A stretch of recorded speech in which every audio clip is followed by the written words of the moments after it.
Good morning and good afternoon, LinkedIn friends, Value First Nation. Welcome to another episode of Value First Leadership with Tony Dowling. It's how you doing, Tony? It's been a little bit.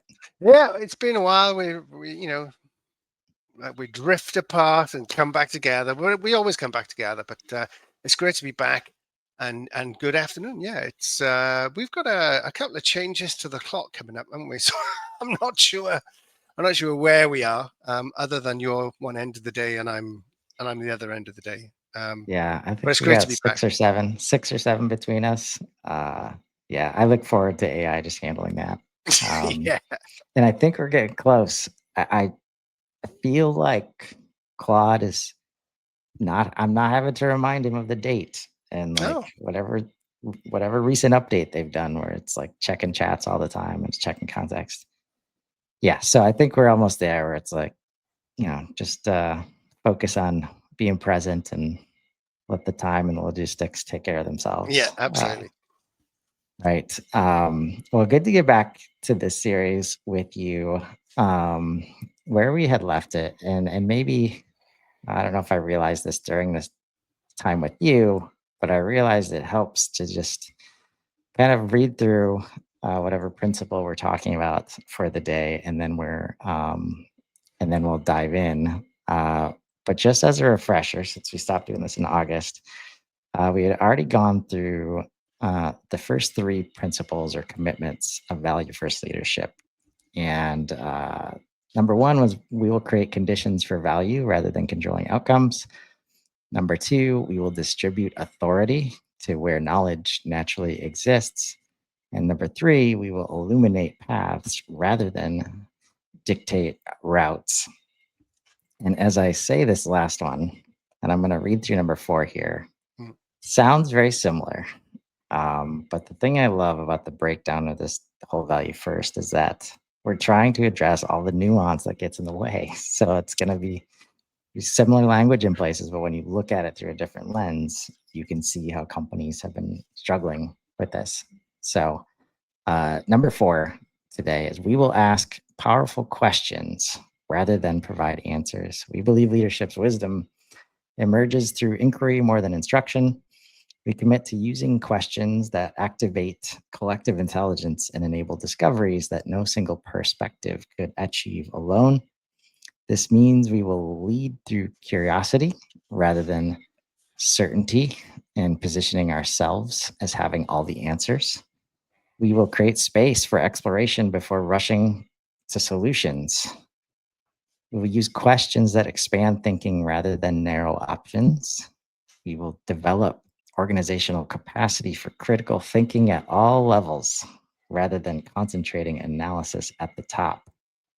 And we will value diverse perspectives over conformity of thought. Uh, Easier said than done. Hey, Tony? very, very much. And I think just to kick it off, really, there are two aspects which may be why this is one of the more difficult things to achieve from a leadership perspective. If you are a leader, you might want to practice this. You may have a natural tendency, although it's unlikely, it is possible. But unless you get the both elements right, and the elements are the first element is the one of psychological safety. So this is extremely difficult to do in a typically industrial dynamic. To create a team who feels safe and, being blunt, who feel that they're able to fail. It's extremely difficult to do, right? Because without that, you don't get they don't take the responsibility. If they're going to get punished, and in reality, maybe not what you say, but what you do, if they're going to get punished in some way, even if it's a throwaway remark, or a bit of a bit of office banter or whatever, any of these things will really quickly put an end to your development of the autonomous mind, the team. And the other thing, that's one that's relatively difficult in the first place. But the second is you've also got to then teach people to be autonomous. You've got to teach people to be able to make decisions, and that's where the questions come in, I think. So there was something that you said in there as well, Chris. I think is quite important. You know, we're not trying to we're not patronizing people or patronizing as maybe you'd say in the US here. We're not like asking two questions, either of which will lead the person to the solution. We're not talking about like tricking people into doing what you wanted them to do in the first place, right? There's a really this is a big deal within the organization. This is a big deal. What we're going to say is, I am actually going to, now that I've taught you to act appropriately, now that I've taught you, I've empowered you, I've enabled you, whatever you want to call it, right? Because you can't just say to people, yeah, go on. You take the risk. You can't just do that, right? Now that I've taught you to do that, and I've ensured your psychological safety, if you do mess up, it's fine. We're all learning together, right? Now that you've done that, you've then got to stand back and let it happen. So I guess there's almost maybe even three parts to it in terms of what I'm thinking of. Yes, you've got to create the psychological safety, but you've got to teach people how to make the decisions. You do that through the questions. And then you've got to put up with them. Or at Yeah. least create a mechanism, right? And this is, you can agree this with your team. Look, if you're going to spectacularly explode, if I think in my judgment and experience that this is going to go like extremely wrong, extremely quickly, and under that condition, I will step in. Is that okay with everybody? You know, like, you're not going to get blamed. You got to have that kind of, or not. I mean, maybe not. Maybe Well, not. this is why it's hard, I think, for leaders because to your number three, you're still accountable for the result, Of course, right? of course. And that's why it's easier to step in and make sure it gets done or direct. And like as I was coming up with this framework earlier this year, like, oh, this might even have been after the AI summit, where it's just this theme. It was after the 2 weeks we did where everybody, all of the 10 pillars we were talking about, the theme of learned helplessness, Yep, like yep, yep. kept coming up. And it got added into the core beliefs of value first, where we're trying for empowerment over learned helplessness. Probably the most damaging like result of the industrial complex and all the traps that we talk about. Because especially when you hire talented people and then teach them that they're not empowered, that it's not in their best interest to think critically or come up with ideas because they're working in a system where they don't have any decision making power or authority and everything has to be run up the chain. And even in those moments where even if like it will likely get approved, like the fact that you have to go up the chain and go through like where we might do that a couple times, but it's also not the job. Like I'm responsible for doing something else on the daily. And every time you ask me, it's just there's a mental Mm, drain and just all mm, these different effects of handling it in this mm, way. And I'm glad you brought up like the hard part is if you've been doing it in a way where there hasn't been psychological safety, where this hasn't been the mode of operations, you don't just get to go and say, okay, guys, it's on you. Like, go ahead, like, figure it out yourselves. You're free to ask questions and make it look like you might not know the answer, like when they just got out of or they're still in a culture that says that's a bad idea, mm. Yeah, right? no, and you will end up again. I mean, and we see it time and time. You'll end up then nurturing. It's a bit like if you prune your rose bush, it'll grow in a certain way. And if you create an environment where the people who can navigate that process, that mental load of always having to run things up the chain and then wait for budgets to come through and so on and so on, all you're doing is constantly reinforcing that culture within the organization. So the longer the organization goes on for, so it's like take McKinsey and the 7 S's or something, that literally every consultant, and I'm going to talk about consultants a little bit in a moment because it's sort of related anyway, but McKinsey work the same way every single time because they reinforce culturally, they reinforce that approach, the 7 S's approach, right? So if you have a political orientation within your organization, if only certain people fit in and only certain people get a yes and only certain people can ask for this and that, you end up reinforcing it. And I think it's why one of the reasons why companies go through this product life cycle of introduction and growth, and then maturity, and then decline. It's almost like the Roman Empire. Nothing lasts forever. You'll eventually get to the place where you've polluted yourself so much that the organization starts to fall down. And what it's really interesting, actually, just as an aside, it's really interesting how fast now, how quickly these things seem to happen in today's world. We started with digital orientation, your Amazons and Facebooks and so on. And now we're seeing it in the OpenAIs and the Anthropics of this world, where these like lessons, these developments that would take decades are happening seemingly in weeks. It's Yeah. absolutely fascinating. But I digress. Yeah. So Well, I think that's a good point because this is why this part is so important. yes. An AI, an intelligent layer of infrastructure is being added to human civilization. And that layer's whole goal is to empower humans.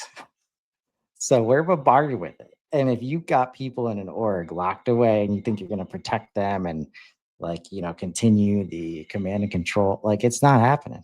Like we can't stop but being exposed to it. If you give me a new phone, like I'm constantly getting, oh, do you want to try this thing you've never been able to do before? Right. And the more that we're exposed to that opportunity, and then we directly translate it, even with AI tools, it's been documented already. Like when I'm using GPT at home or Claude, and then I have to come to work and use Copilot, and it's a very different experience because you don't have your shit together as an organization, basically.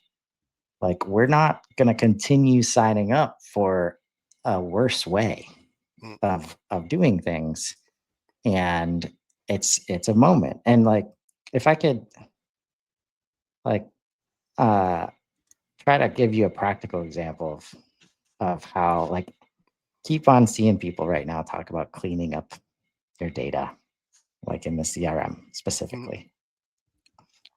Well, once you get it cleaned up, the chances that it's going to happen again are very high unless you deal with things like this and process, because it's very likely that there was somebody involved in the beginning of the process that's like, well, that doesn't make sense. Why are you requiring that field? I was at an event last week where companies are getting merged together and the sales people can see it from a mile away. This company refers to all of the industries and target markets differently. And that's not going to matter to me. And I'm going to have to select things from drop downs that don't make sense. So they opt out. Right. And then the data gets dirty again. And when they maybe raise their hand the first time and say, yeah, that doesn't make sense, I think we should do it like this, and then it's not accepted, especially the best salespeople, like they don't have time for that. And they say, okay, I tried. I'm going to keep doing my job Yeah. to make And, money for me and my family and the business and and all the that's where the KPIs. adoption drops off. It's such Yep. a really good real world example. And I think our friend Clem talks about this in a really nice way when he talks about viewing your data as ongoing projects. So let's do this massive cleanse, and then we're out the other side, which you never are. We're out the other side. We've done it. We've finished it, and then a year later or 6 months later, you're back in the same place. Well, there was no point in doing it. But if all you're ever going to do is reinforce those same pathways that led you to that point, that's all you're ever going to get. And I do wonder sometimes if organizations aren't pre-programmed, predestined to move through this cycle of innovation into hideboundness, when they start, they're innovative, fast moving, agile, all the things. And then as they get bigger, create processes, the cultures change, the objectives change, the why are we here change. You see it in startups. Sometimes startups become what they are because of the values, Zappos and organizations like that, and then suddenly there's something else, and something's lost from that, Yeah. and it's not what it was. The organization isn't what it was, and it never will be again.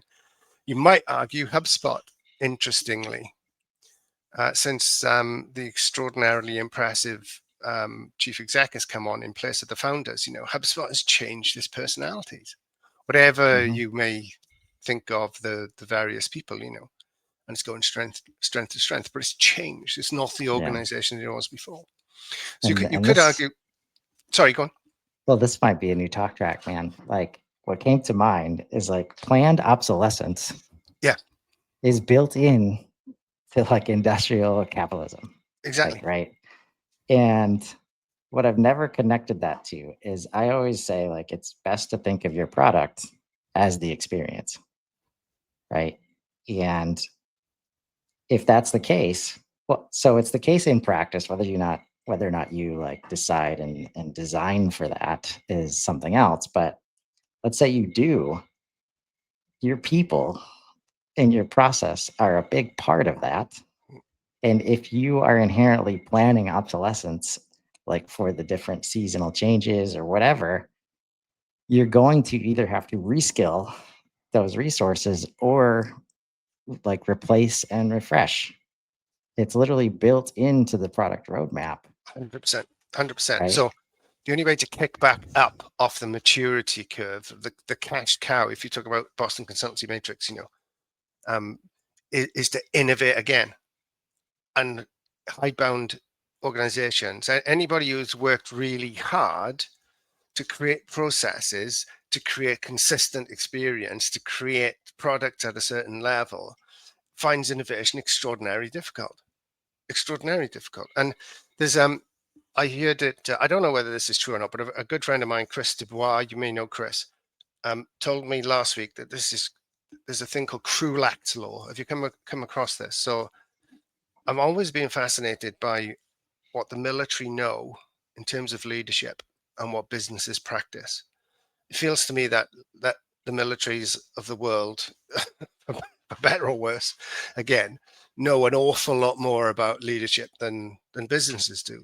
And this guy Krulak, who's apparently a general, effectively came up with the idea that you have to empower your frontline employees. You have to empower your privates, if you like, right? The generals are too far removed from the action to be able to make decisions, to be able to take actions, to be able to innovate. And if you look at, even you go back to sort of Victorian times and you look at the introduction of schools and everything else, everything about big business is about conforming. It's about getting people to do the things they need to do, even creating machines that literally required the same a minimum of movement, a maximum of efficiency to turn the same thing out over and over and over and over again. That's what you're dealing with. That's the problem you have as an organization. And today is not the answer. The answer is creativity. And we've worked for a long time to drum that out of our kids in school, to drum it out of our organizations. And you've only got to look at the downside of LLMs at the minute, the whole um, hallucination thing, to know that people lack such critical thinking that there are lawyers, getting reported for using ChatGPT's case law that never happened. Oh And man. journalists reporting stories that don't have actual actual sources and all this stuff. It's like we're so dumb in some ways, And Yeah. Well, our expert, and that's where like we always talk about this. It's a mindset shift, yeah, like more than any other, because it starts with the expectations, like on the AI that are different from the human being. Like as humans hallucinate and misremember and misinterpret, like all it's such a mirror right Mm, now, that's a good right? good point. And what I was trying to find a book, I forget what it was, but it might have been Think Like a Freak. Um, but it talks about this like continuous S curve as Yeah. like just S curve after S curve after S curve as growth. Um, but yeah, I mean, how often do we hear the art of war like cited as like a inspiring book? Hmm. Um, and then you think about how people focus on competition, and it's like built on scarcity, and we are moving into a world of abundance. And if we're not already there, for most people, in terms of like access to a level of intelligence on our phones that we just never had before. And that's the Well, thing, like when you have to like step one as a leader is understand that I have this in my hand. Like you cannot keep me from an all-knowing, like mm, all powerful like being to check you on everything that you're saying to me, so right? how much, right? How much of business? Sorry, because I get very excited about this topic. How much of business, commerce, particularly commerce, has relied on this mismatch, right, between the seller who knows more than the buyer. Now we started to see digital shooting that down, and even HubSpot and Inbound have done, content marketing itself has done an awful lot to claw back our positions as consumers. Well, now what we're saying is here, right? The educational piece here, or the knowledge piece is a better way to put it, is now table stakes. Everybody knows everything. So you cannot hide. You cannot pretend you know something. You don't have any cards that the consumer doesn't. So that's the only thing you're left with now is that creativity, is that innovation. So when you're a four-man squad in military terms behind enemy lines, you can't ring up the general and say, well, what are we going to do now? So they spend an awful lot of time teaching those guys to figure out what to do on the fly. And that's exactly Standard what, operating yeah, procedures. this is exactly what we're talking about, right? Within your Yeah. organization. We're going to fail, right? Unless you do this, you result in what we've just been talking about. You result in this concrete thinking, processified dinosaur. You're effectively making yourself obsolete. You're effectively creating a scenario where your business is going to become obsolete. The only way around is creativity. I'm calling it that for the minute because that's what stuck to my mind. But Yeah. is to have teams or even individuals solving the problems that the business faces, be it competition, be it market forces, be it whatever it's going to be on Right. the ground, because Yeah. you've created, you've got rid of learned helplessness. They're not helpless. They know what they're doing. They can take risks. You've educated them. They're psychologically safe, so they will take the risk. And you've created this environment where they can act. Yeah. And if you're That's, having trouble with that word creativity because you're not an artist or you're not a mm, creator, whatever, mm. right? I'll always say it's creative application of the knowledge that you have, Yeah, right? I don't mean the ability to draw or sing or any of those things necessarily, I mean, it although could you may be, well have those things as well. right? Well, it could be. I mean, we all have had some fun on some whiteboards, I think, to try it. Like, can you explain the problem that like so well, like in order to build trust? And I guess we're talking about, sales and customer experience right now, but like every buyer wants the same thing. They want to be seen, they want to be heard, they want to be understood, and they want their expectations met. No matter the business, no matter the vertical, like, and like all you have to do as a human, right? And this is where humans are better, right? Is say, oh, I was just talking to Tony yesterday, and he's dealing with something very similar, right? And then you apply whatever, it could be 1% or like 100% of what the previous conversation was, just to get people thinking differently, because at the same time they're losing all their like critical thinking skill. Mm, And like but we want to figure things out, as human beings. We want the answers very badly. So, but we don't necessarily, it doesn't necessarily work out. And that's what we're seeing right now. Mm. Everybody wants a playbook, but unless you help implement and like configure the playbook for the unique situations, that's where like the four guys in the middle of a minefield, right, need to operate very differently than the four guys like with like firing squads at the end on the end lines or whatever, Yeah. right? And that's the human, that's what you mean by creativity. Like, can you use the knowledge you certainly do have, because everybody has experiences, right, that can be shared that somebody else does not have. And all you have to do is find a way to like facilitate conversation and thinking from that. And that's where we're so used to leadership. Like, this is the discovery playbook. Like, and it's, even though everybody hates the experience, when you're on the other side of that and you can't get somebody to go off script, like for you, save your life, right? It's like, They won't there's even just a tell you how much it's going screen, to cost. What's right? that all about? There's a screen that's up. They literally cannot move forward until they fill in the answer for that question. This has happened with me at HubSpot before. I'm like, I know what's happening on your side right now. I'm not going to give you the answer to that question because it doesn't matter. It's not relevant. And we are beyond that, right? And if I can't get you to break script, we might as well just end the call right now, right? There's no value being created, right? And So this is it's so vital that this is actually what I was talking to Christopher about, or within his group. We were talking about selling, and I'm talking about how pointless what we learned in sales school is, you know. And to be fair, there's a lot of agreement. I wasn't arguing. I wasn't sort of tilting at windmills or anything. Everybody was in the same place. But think about it. You've just said it there again, right? Think about the experience that you want. It confounds me that we will willingly, as salespeople, play the part of somebody we would detest if we were facing them. If we faced ourselves, when we were stuck to our script, and I'm not saying it's anybody's fault, by the way. I'm talking about the organization's perspective here, right? They've taught you, they've built that HubSpot playbook that you can't advance until you put the answer in, and so on and so on. It's absolutely insane. Value first, right? yeah, So I have a thing and you want that thing. That's the basis of our relationship, right?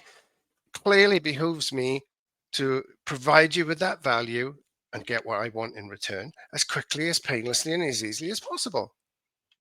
Value first. yeah. It- And you know, this is it's why, not like, a fight anymore. It's just not a fight. It can't be a fight. It's not a battle anymore. The language of sales is so old fashioned, close the deal. Well, what does yeah, that mean? yeah, it's definitely not closed. Like, maybe that's why our handoffs suck, Yeah, right? Because we exactly. think we're Well, of done. course, I'm gone. Yeah, I've Right. done my bit. It's up to you now. Yeah. So much of value first right now is turning into like, can we just replace this language?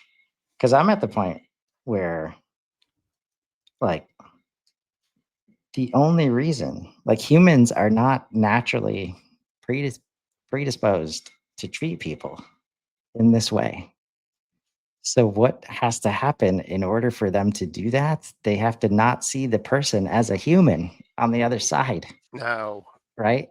And can de- open, worms everywhere. dehumanizing the process is what we're doing when we call them leads and MQLs and SQLs. And if I'm on the phone or I'm email or we're talking in person, like when I'm looking at the playbook and I care more about that than the answers that you're giving me, that's because I've got lead numbers to hit. I've got discovery calls to book and complete. And if my data is not complete, I'm not doing, somebody's telling me I'm not doing my job, I'm not hitting my goals. And this is where it's definitely not the fault of the people on that call. It's the systems. And that's where Value First is trying to get at. Like, if we cannot root out this dehumanization of the process, of course it's going to persist, because there are numbers that we're used to that Uh, support the 1,000 to 100 to 10. in that moment right there, like already dehumanizes the process, Yeah. so that if I have somebody to call, like the only way I do things that I would hate done to me is if I don't know, like I don't feel the person on the other side of Yeah, it. we haven't got the connection. Exactly. Right. This is my biggest problem with RevOps, that there's as a concept, there's this belief, understanding. I don't know. Somebody sold us this thing where manipulating these numbers of what are going to generate better results for the organization, right? Even from the perspective, we talk about alignment within RevOps and don't talk about the people. I don't know any RevOps experts, and I love all the RevOps experts that I know deeply, enormous amount of respect and affection. I don't mean that. But I don't have conversations with them about people, about salespeople. You know, the numbers that we talk about, the velocities and the ratios and all this sort of stuff, these should be ways of inspiring the person to do better. You can't necessarily impact on that number without taking the person into the equation. And if you sit one side with your spreadsheet and you look at this, and if we can just do this by 15% and such, and this will drop through and so on and so on, it's complete nonsense. Unless you factor that into the sales team, the customer success team, the product people, the delivery people, unless that whole thing is reflected through the organization, it doesn't work. It absolutely does not work. You can't increase closing ratio by 5% without teaching salespeople how to be more human.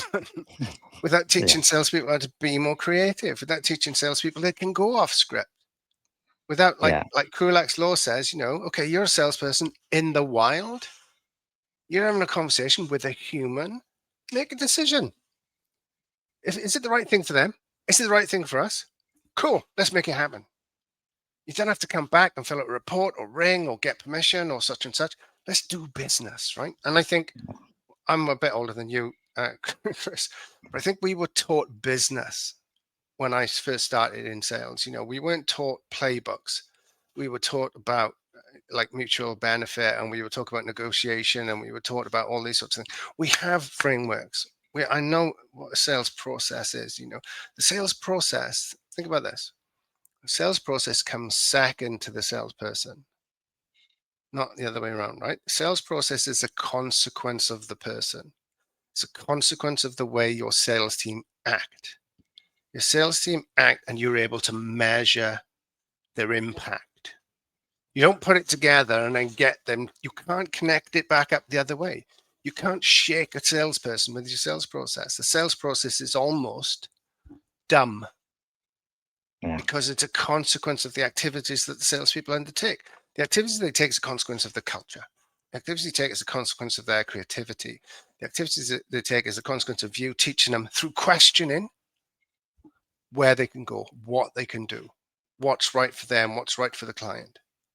And there is so much bollocks, excuse my language, Yeah. ladies and gentlemen, out there about playing your cards and holding this and not doing that and win and lose win, and It's all it's scarcity like it's focused, utter right? exactly 100%. It's about that mismatch.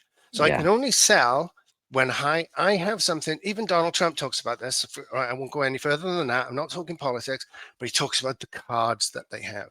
Ukraine Mhm. don't have the cards that Russia has. We're never moving forward if that's what it always comes down to. Yeah. And like, I want to help you RevOps people understand this is the challenge that you signed up for, Yeah, is to design a system of internal process without making it about the internal process. exactly. And the one practice that I love to pick on, because it just makes no sense, like at all, among the many that don't make sense, but this one, when we have to build workflows that force people through stages that they did not do, Yeah, right? Like if there was no like that situation where the best salespeople will like that. Okay, are you ready to go forward today? I mean, usually I got to do this other stuff, but I'm we not could going to get a stand in the verbal. way of your purchase. We I can't we put. could get a verbal right now. So this price Let's do sounds it. good. Let me just call like my boss to make sure, and then we'll put the deal in like after that, right? There was no quoting process. There was no like stages, right? So why in the world, like as soon as it becomes just to make our metrics work or our measurements work or our reports work, not to mention like it's not linear, right? A big part of the value path um, is about, can we create the reality in our systems that match the very nonlinear reality to be able to support things that have been always getting in the way, either handoffs or right as we're trying to activate the deal, is how I'm referring to closed one now. It's Mm, activation, it's not mm, closed. mm. Like that moment where it's like, oh, they've been so bought in, like they're ready to go. They're a qualified opportunity. But there's this 10% part of the conversation where it's like, this is the kind of thing that's going to kill this deal. And they have no idea what it's about. They're an audience. They're a subscriber. They're like so far at the top of the funnel Yeah.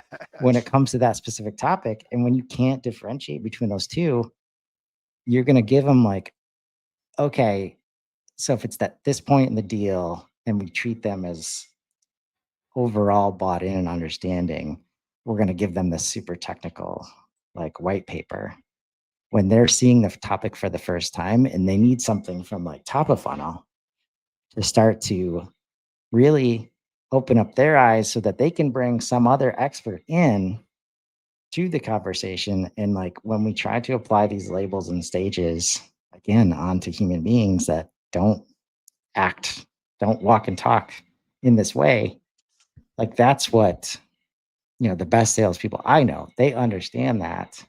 And they are constantly in an agile place of like, you know what, this part I get that you're not seeing it, but you said that you wanted to bring your CTO in at some point. Now's that time. Can we get him on the call right now? Let's just stop here, right?